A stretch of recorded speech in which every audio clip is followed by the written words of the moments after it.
আসসালামু আলাইকুম রহমতুল্লাহ। এরকম আমার ভাইয়েরা, তো আমার গরুগুলো তো আমি ক্রয় করি শীতের আগেই। আপনারা দেখছেন, যারা আমার ভিডিও নিয়মিত দেখে। তো ভাবলাম যে আমার গরুগুলো কোনো বেশি একটা আপডেট আপনাদেরকে দেওয়া হয়নি, শুধু কিডনির ট্যাবলেট দিয়েছিলাম, এটা শুধু জানানো হয়েছিল। বাকি কেমন পরিবর্তন হইলো বা কী কী মেডিসিন দিলাম, কী কী ট্রিটমেন্ট দিলাম, সেগুলো দেওয়া হয়নি। তো আলহামদুলিল্লাহ আমি আজকে ভিডিওর মধ্যে আমার গরুগুলো কিছু আর কি পরিবর্তন, কিছু খাবার তালিকা তুলে ধরছি। তো আপনাদের গরু দেখতে পাচ্ছেন আমার, আলহামদুলিল্লাহ কিন্তু ওগুলো আনার 1 মাস প্রায় হয়ে গেল। তো আমার এই গরুটা, এটা একটু দেখাও। এই গরুটা কিন্তু একটু বেশি হাড্ডি ছিল, বাকি বেশি পরিবর্তন হয়নি। কারণ এই গরুটা একটু অনেক সমস্যা হয়েছিল, জ্বর আসছিল, তারপরে আপনার হচ্ছে পেটের সমস্যা হয়েছিল, গ্যাস হয়েছিল। এই জন্য গরুটা বেশি পরিবর্তন হয়নি। তো আলহামদুলিল্লাহ এই গরুটা অনেক পরিবর্তন হয়েছে, অনেক। আল্লাহ কাছে লাখ কোটি শুকরিয়া। এটা আমার কোরবানি আস্তে আস্তে আমি এই গরুতে 4.5 টন মাংস ধরাবো। বডি ছোট হইতে পারে, কিন্তু গরুটা অনেক সুন্দর আর কি, বা অনেক যে পরিবর্তন হয়েছে 1 মাসে, তাতে আমি শুক্রিয়া। তারপরে হচ্ছে আমার এই গরুটা আনছিলাম মোটামুটি একটু স্বাস্থ্য, আলহামদুলিল্লাহ এখানে আসার পরে আরও সুন্দর হয়েছে। তারপরে আছে রুপিসের ওই দুইটাও আলহামদুলিল্লাহ অনেক পরিবর্তন হয়েছে। আলহামদুলিল্লাহ সব শুক্রিয়া আর কি আল্লাহ তালার কাছে। তবে আশা রাখি যে কুরবানির আগে আমার গরুগুলো প্রস্তুত হয়ে যাবে। তবে আমি এই গরুটাকে নিয়ে একটু হতাশ। এই গরুটাকে নিয়ে আমি একটু হতাশ, কারণ এই গরুটা মানে খাওয়ার রুচি যে ছিল আলহামদুলিল্লাহ খুব ভালোই ছিল। তবে একটা সমস্যা কি, গরুটার আর কি বয়স বেশি। তারপরে এই গরুটার সমস্যা হলো গ্যাস হয়েছিল, গ্যাস হওয়ার কারণে 2-3 দিন গ্যাসটা ছিল, ফুড পয়জনিং হয়েছিল। তো আলহামদুলিল্লাহ এখন সুস্থ। তবে আপনার কাছে একটা রিকোয়েস্ট থাকবে, যারা আমার ভিডিওটা দেখতেছেন তারা অবশ্যই মাশাল্লাহ বলবেন, কারণ বদনজর সত্য, এটা বিশ্বাস করতে হবে। অন্তত একবার মাশাল্লাহ বলবেন।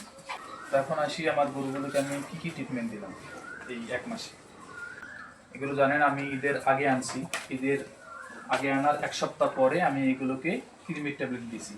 এটা দিছি এলডিভেট ট্যাবলেটটা দিছি।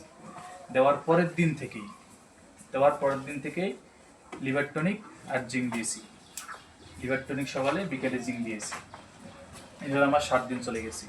7 দিন যাওয়ার পরে 8 থেকে 9 দিন পরে আবার আমি আপনাদেরকে এই ভিডিওটা দিছিলাম আমি।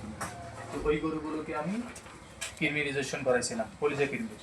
আর বাকি এই দুটাকে আমি দিছিলাম আপনার হচ্ছে শুধু এমেকটিন যে প্লেনটা আছে এটা দিছিলাম। কলিজা কিডনি দেইনি, কারণ কলিজা কিডনি অতটা জরুরি, আবার জরুরি না, কারণ ওটা একটু সেন্সিটিভ। এই জন্য আমি দুটাকে দেইনি। ওই দুটাকে দেওয়ার প্রয়োজন মনে করছিলাম, দিয়ে দিয়েছি। পরে এইটাকে আমি ওই দিন দিইনি, কারণ এগুলো অসুস্থ ছিল। বলছিলাম যে একে এর ফিমেল ফিভার যে জ্বরটা এটা আসছিল এর। বাকি তারপরে আবার পেট ফেট ফুড পয়জনিং হয়েছিল। এই জন্য কি একটু লেটে দিছি আর কি, এটাকেও কলিজা কিডনি ইনজেকশন দিয়েছি। তারপরে সব স্বাভাবিক ছিল। তারপরে আমি ভিফিলেক্স, ভিটামিন বি কমপ্লেক্স ইনজেকশনটা, এটা আমি সবগুলো গরুকেই 2টা করে ডোজ করাইছি। 2টা করে ডোজ সবগুলো গরুকেই।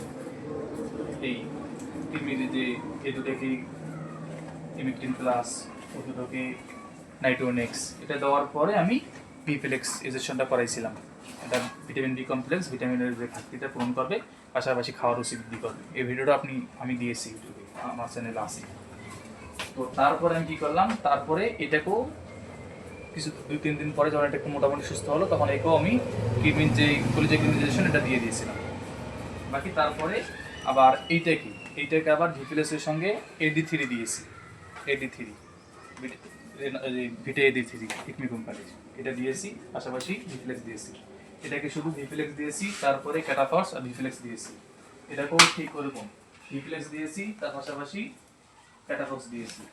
আর ওই দুটার মধ্যে একটাকে আমি দিয়েছি হলো ভিফিলেক্স, পাশাপাশি AD3। কারণ ওই দুইটা একটু বেশি দুর্বল, একটু বেশি হাড্ডি, এই দুটাকে এই জন্য আমি AD3 দিয়েছি। বাকি পরের যেটা আছে এটাকে আমি শুধু ক্যাটাফক্স আর ভিফিলেক্স দিয়েছি। এখন আমার চলতেছে, হ্যাঁ, এর মাঝে একটা কথা বাদ চলে গেছে। এর মাঝে আমি দিয়েছিলাম লিভার টনিক জিঙ্ক দেওয়ার পরে, তারপরে আমি ক্যালসিয়াম, কারণ গাভী গরুর কিন্তু ক্যালসিয়ামের ঘাটতি থাকে, এই জন্য আমি ক্যালসিয়াম দিয়েছি। এই 5টা গরুকে আমি কিন্তু ক্যালসিয়াম দিয়েছি। আমি কিন্তু সার গরুকে ক্যালসিয়াম দেই না, কিন্তু গাভী গরুকে আমি কিন্তু ক্যালসিয়াম দিই। ক্যালসিয়ামের যে বোতল পাওয়া যায় 5 লিটারই, সবাইকে 1 লিটার করে দিয়েছিলাম, বাস এইটুকুই।